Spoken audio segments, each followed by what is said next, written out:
We are tracking a tropical system down in the Caribbean. Moving into the Gulf, Helene is now a hurricane. Will intensify as it moves further into the Gulf and then set its sights on North Georgia. What impacts will the storm have on us? I'll let you know in the full forecast straight ahead. And as we track the storm, we want to make sure you and your family are prepared. What you can do right now to protect your property and why it's important to stock up on supplies. And new developments from Boeing as the company continues to negotiate with workers. Some employees are speaking out on a plan and production quality.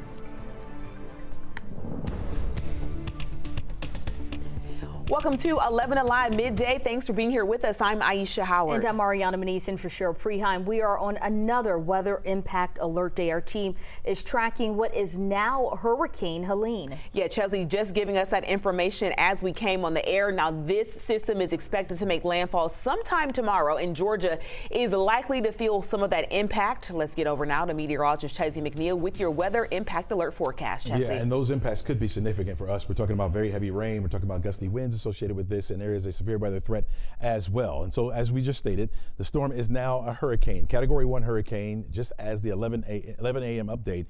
Heavy rain for us is a possibility, a strong possibility. We're going to get some rain starting this afternoon. In fact, we have a couple thunderstorms over our area right now, one of which is on the severe side, so we'll look at that in just a few minutes. Strong winds are expected with this storm as it begins to push through our area, so there is a severe weather risk. Now, Category 1 hurricane, it is moving into the Gulf as we speak. The winds now up to 80 miles per hour, moving to the northwest at about 10 miles per hour. It has picked up a little bit of forward speed, and it will continue to intensify as it continues to move further into the Gulf.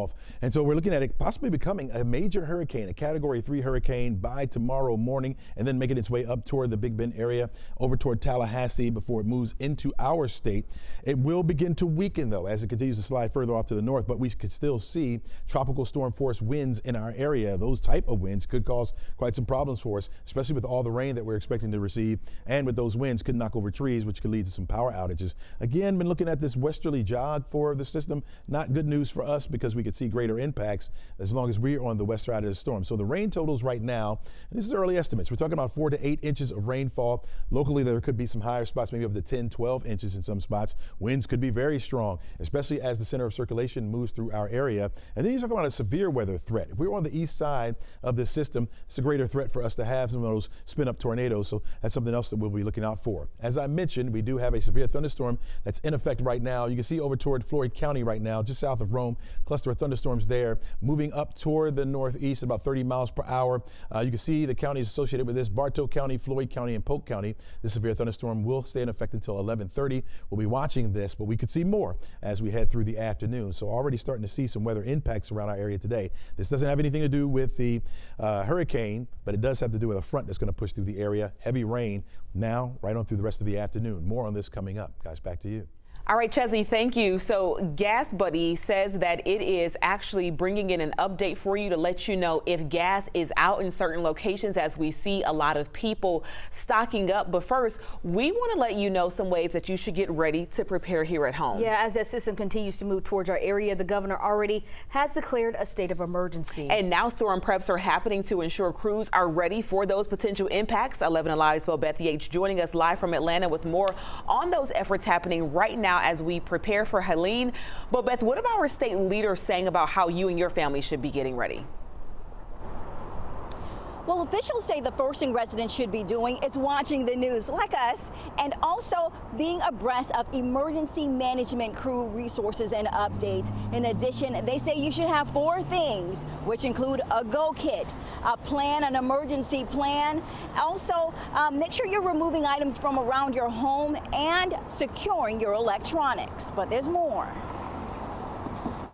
This is going to be a fast-moving wind event with rain, and so we anticipate a very different response. Emergency management officials say they aren't taking any chances as Helene makes its way through the Gulf. GEMA Director Chris Stallings says they have already positioned crews across the state and are ensuring they have supplies. Our logistical team is finalizing services and fueling our state fleet of generators, is beginning to field resource requests to all local counties as those resource requests come in. Currently, you'll see troopers out engaged in clearing interstates and major roadways for abandoned vehicles to ensure that those evacuating areas can do so safely. Stallings says crews are already removing debris from drains and roadways to help alleviate potential flooding. And as emergency staff gets ready, they're also encouraging residents to do the same. So you can always put plywood or storm shutters on your windows. Again, take in furniture that's outside that might blow away, or run into your windows. If you have trees that look like you have branches that are going to come down, now's the time to cut those branches down so that they're not flying through your windows or into neighbors' yards. It's also suggested that everyone has an emergency kit with enough water and non-perishable food for several days, as well as batteries, flashlights, medicine, and important documents. Most importantly, they say have an emergency plan, which should also include evacuation routes and potential shelter locations. We never know how big of a storm and how catastrophic it could be, and you just want to be prepared for the worst case scenario at all times. Now, officials say renters should also check with their management company to make sure their insurance is up to date and all the requirements they need in case they need to make a filing. Live in Atlanta, Bobeth Yates, 11 Alive News. Bobeth, thank you.